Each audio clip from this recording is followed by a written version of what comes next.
Merci d'être fidèle à nos programmes. Bonsoir et bienvenue sur ITV dans l'actualité de ce lundi. Arrivé à Dakar ce matin du bateau intercepté hier avec une grosse quantité de drogue à bord.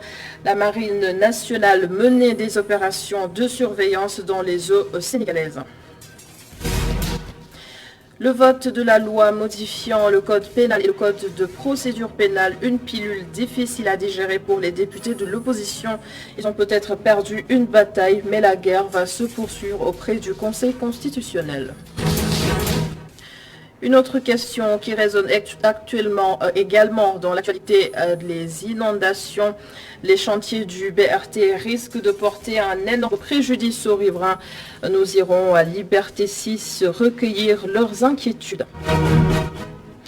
Après la pluie, le beau temps, même si le climat est particulier, nous parlerons de l'image du week-end. Macky Sall chez Khalifa Sall, un nouveau souffle dans les relations entre les deux hommes et vous le verrez dans le développement.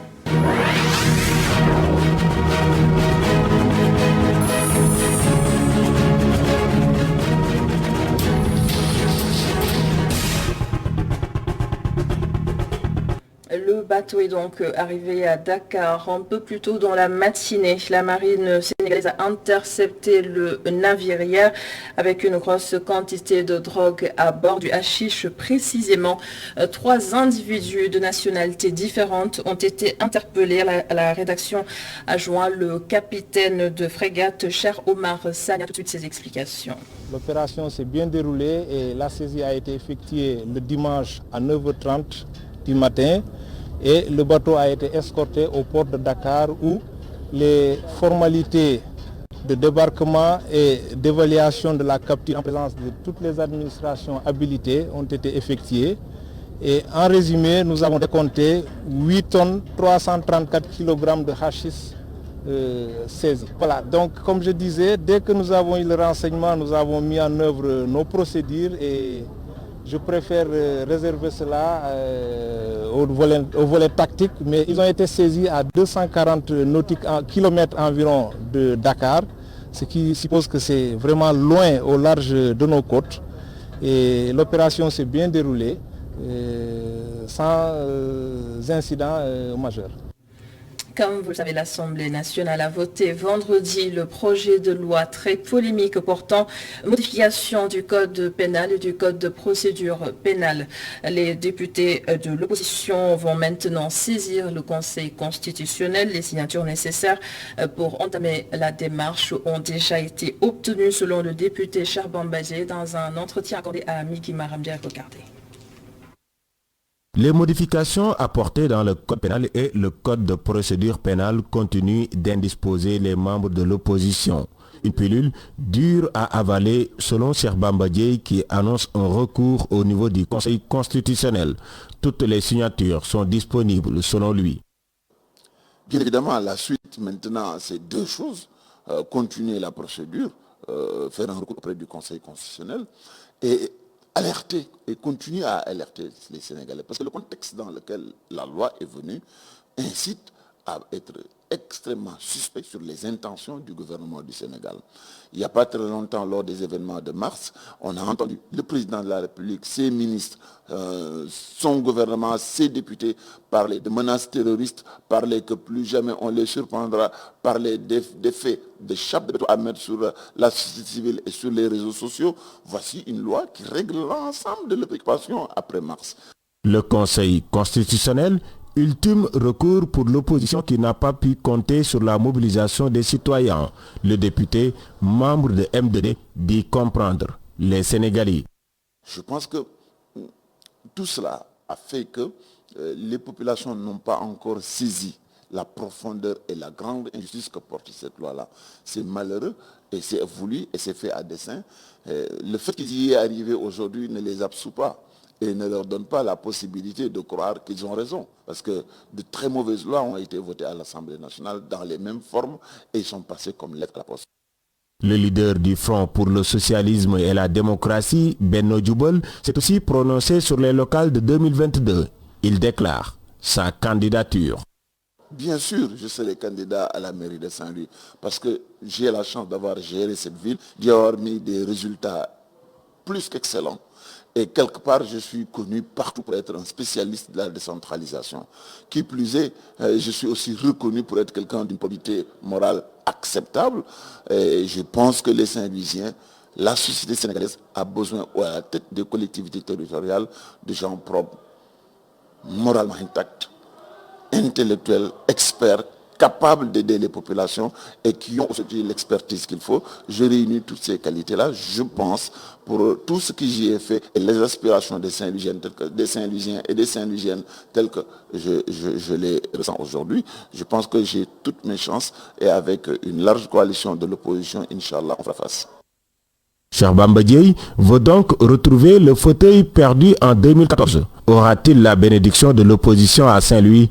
Un premier défi à relever. On y sera. Et cette fois-ci, Et en sa qualité d'ingénieur des travaux publics, Cheikh Bamba Dièye a livré ses inquiétudes sur la question des inondations. Ancien ministre de l'aménagement du territoire et des collectivités locales, il recommande de concevoir au plus vite un plan de contingence dans les villes, en plus de véritables projets d'assainissement. On l'écoute. les solutions sont des solutions de profondeur. Vous savez, les établissements humains, il y a des règles. La première, c'est éviter ou refuser carrément d'habiter dans des zones non édificantes et faire en sorte qu'avant que l'occupation des personnes puisse se faire, qu'il y ait les infrastructures, au moins le minimum d'infrastructures pour qualifier le cadre de vie. Malheureusement, au Sénégal, on ne l'a pas. On attend que les gens habitent et dans les interstices, on vient chercher les voies pour évacuer les eaux, etc., ou lutter contre les inondations. Cela ne se fait pas. Le cadre de vie au Sénégal doit avoir des exigences et il faut refuser la ruralisation de nos villes. Il faut que chaque ville du Sénégal ait un plan de contingence, un plan de réduction des risques et catastrophes et que l'État du Sénégal lance une bonne fois pour toutes de véritables projets d'assainissement de nos villes et des projets qui vont nécessairement répondre au cadrage des projets tels que ça se fait partout dans le monde.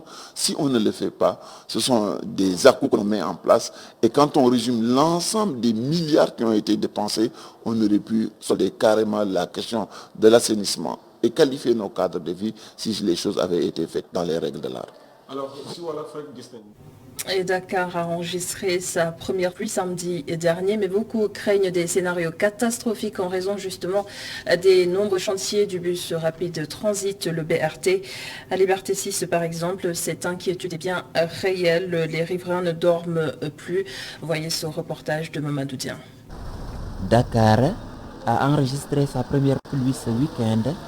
Les riverains des travaux du BRT ne dorment plus du sommeil du juste. Le nivellement des travaux fait défaut. Les habitants craignent les égouts. Le débordement des égouts, c'est ça qu'on craint.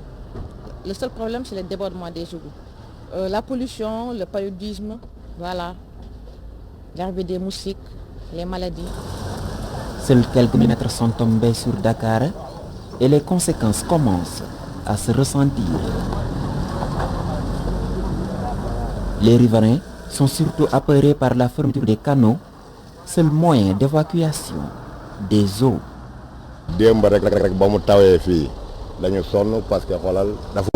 Hier, on avait d'énormes difficultés alors que c'était une petite pluie. Depuis 2004, nous notons des inondations, surtout avec la construction des deux voies. Vous voyez, ces conduits sont complètement fermés. Alors que c'était pour évacuer l'eau, nous craignons des inondations à chaque fois. Le niveau du chantier prend de la hauteur par rapport à certaines maisons, comme celle-ci. La famille indexe les défauts de l'exécution des travaux.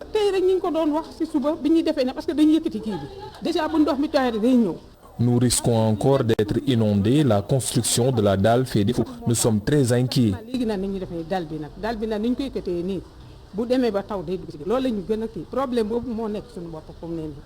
Les riverains des travaux du BRT suffoquent à cause de la poussière qui s'invite jusque dans leur intimité. Pour minimiser les conséquences, les fenêtres restent tout le temps fermées. Puisqu'il est aussi question de gestion des territoires, le programme national de développement a rendu public les résultats de ses études. Plusieurs recommandations formulées pour encourager les bonnes utilisations des ressources et potentialités spécifiques aux différentes régions du Sénégal. Dans quelques instants, vous entendrez le gouverneur de Dakar, Al-Hassan Sall, là-dessus. Une image, 1000 mots, Macky Sall et Khalifa Ababakar Sall sur un même canapé. La presse en a largement parlé aujourd'hui. Le chef de l'État est donc allé présenter ses condoléances à l'ex-maire de Dakar suite au décès récent de sa mère. Une visite sans aucune coloration politique, pour reprendre les mots du conseiller politique de Khalifa Ababakar Sall. Moussa Taï répond aux questions de Pape Alioune Sarr. Cette visite est une visite de présentation de condoléances. Il ne s'agit ni plus ni moins qu'une visite de présentation de condoléances. Le président a tenu à venir personnellement, après son épouse et son gouvernement, présenter à Khalifa ses condoléances. Il a été reçu et il a présenté ses condoléances à Khalifa. Khalifa a reçu beaucoup de personnalités politiques, religieuses, sociales, etc. Tous les Sénégalais lui ont manifesté compassion lorsqu'il a perdu sa maman. Et le président vient chez Khalifa pour une séance de condoléances. On ne peut que s'en réjouir au plan humain. Mais politiquement, ça ne change absolument rien. Le camp au pouvoir interprète ce geste comme une volonté tout à fait saine de décrisper les relations entre les deux hommes, et c'est peut-être le point de départ d'un probable processus d'amnistie de Khalifa Sall. Je vous propose d'écouter Luc Sarr du secrétariat exécutif de la PR. Le président de la République ne considère pas M. Khalifa Sall comme un ennemi. La question de l'adversité n'a jamais empêché ceci de prendre la dans la main. Il n'a jamais cessé de le faire. Il montre une fois de plus qu'il est toujours dans des dispositions d'être avec tous les Sénégalais de quelque part qu'ils puissent appartenir. Effectivement, je crois que cela va dans le sens le meilleur qu'il soit, d'être dans une optique de dégel permanent. Le président de la République est toujours dans une attitude de dégel permanent. À chaque fois de crispation, il met en avant sa volonté de bien faire, sa volonté de s'ouvrir vers les autres et de bien faire avec les autres. Vous avez raison. Un dégel qui pourrait aboutir à une amnistie de Khalifa Sall pour les prochaines joutes électorales. Ça, c'est une affaire qui pourrait se poser. Mais je ne sais pas quelle est la dynamique à enclencher. Tout est possible. Vous savez, et vous le savez aussi bien que moi, on ne dit jamais en politique, et surtout que dans le contexte actuel où le pays a besoin de paix. L'actualité de ce lundi, c'est aussi cet appel lancé par le ministre de la Microfinance qui invite les acteurs du secteur privé à se joindre aux différentes initiatives de son ministère afin d'élaborer ensemble une stratégie nationale d'encouragement de la RSE, la responsabilité sociétale d'entreprise, une action qui sera bénéfique aussi bien pour les entreprises que pour les populations, selon Zahra Yantiam, que je propose d'écouter.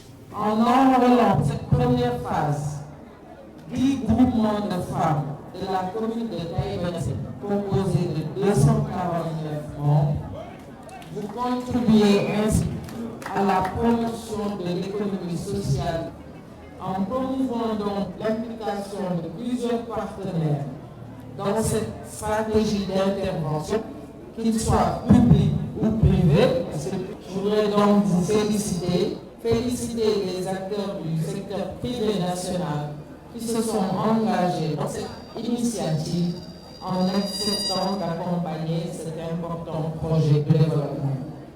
Votre démarche est en parfaite cohérence avec les politiques publiques mises en œuvre par l'État du Sénégal, qui vient récemment d'adopter la loi d'orientation relative à l'économie sociale et solidaire, et qui encadre désormais la RSE.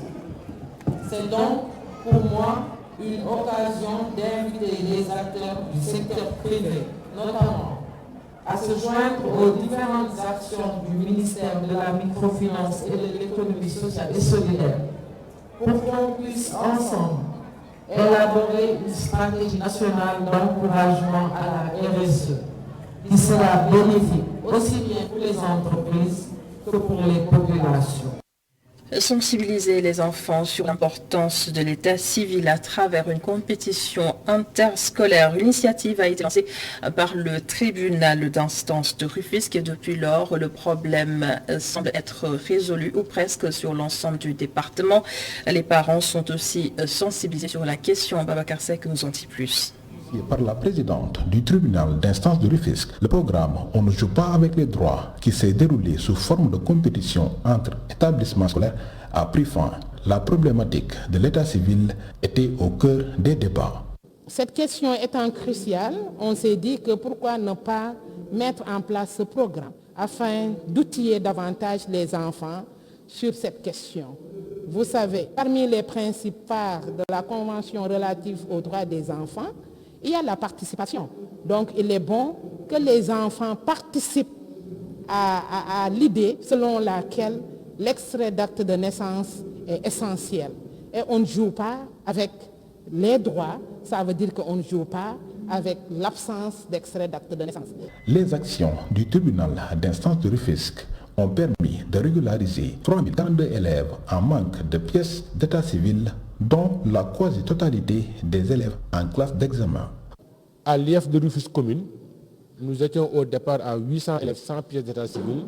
À l'heure où je vous parle, il n'y en a plus, que ce soit en CM2 ou dans les autres classes. À l'IF de Diamniadio, il nous en restait le 11 novembre 63, dont 3 qui devaient faire l'entrée en 6e et dont on nous dit qu'ils ont abandonné. Mais les 60 autres sont dans les classes, dans les petites classes et attendent d'arriver. Ils auront le temps d'être régularisés. Comme à l'IF de Sangalkam aussi, où nous étions autour de 2000, dont une toute petite partie devait faire l'entrée en 6e. Donc entre le 11 et aujourd'hui, moi je suppose que si on n'est pas à 0 cas pour les candidats à l'examen, certainement on est à quelques cas, peut-être pas une dizaine, je l'espère. Le combat de la régularisation à l'état civil est presque gagné dans le département. Reste à sensibiliser les parents sur l'importance de la déclaration à l'état civil. Un mot de sport à présent en Ligue 2. Guédiawaye FC a validé la montée 4 ans après son départ de la première division. Reste maintenant à disputer le titre avec la Linguère de Saint-Louis. D'autres résultats en Ligue 1 et le tout c'est avec Cher Diop. À seulement 4 journées de la fin, les choses commencent à se dessiner en haut comme en bas du tableau. Teungueth FC se rapproche de plus en plus du sacre. Ce week-end, c'est encore une victoire devant le Ndiambour de Louga, 2-0. Les Rufisquois profitent également du nul de Pikine et de la défaite de Génération Foot pour conforter leur place de leader avec cette longue d'avance sur le dauphin Pikine. Les Grenats ont quant à eux subi la loi du Giraffe de Dakar qui revient petit à petit au classement, 1-0 et perd du coup la 3e place au profit de Djambar. Les joueurs de Salé ont battu Stade de Mbour 1-0. Le dauphin AS Pikine a été tenu en échec par Mbour Petite Côte, score nul et vierge. Avec sa victoire sur Génération Foot, le Giraffe revient à la 6e place à égalité de points avec le Casa Sport, mais avec aussi 2 matchs à jouer. Casa Sport d'ailleurs a fait match nul 0 but partout face à Niary Tally, un autre nul entre CNEPS Excellence de Thiès et Dakar Sacré-Cœur, mais sur un score d'1 but partout. L'AS Douane continue de sombrer après le limogeage de Joseph Senghor et sur l'US Gorée, le bourreau du jour. Les insulaires se sont largement imposés 4-1 et laisse la dernière place du classement à Niary Tally. Mais l'information du jour se trouve en 2e division. Guédiawaye FC a concocté son ticket pour la Ligue 1 la saison prochaine.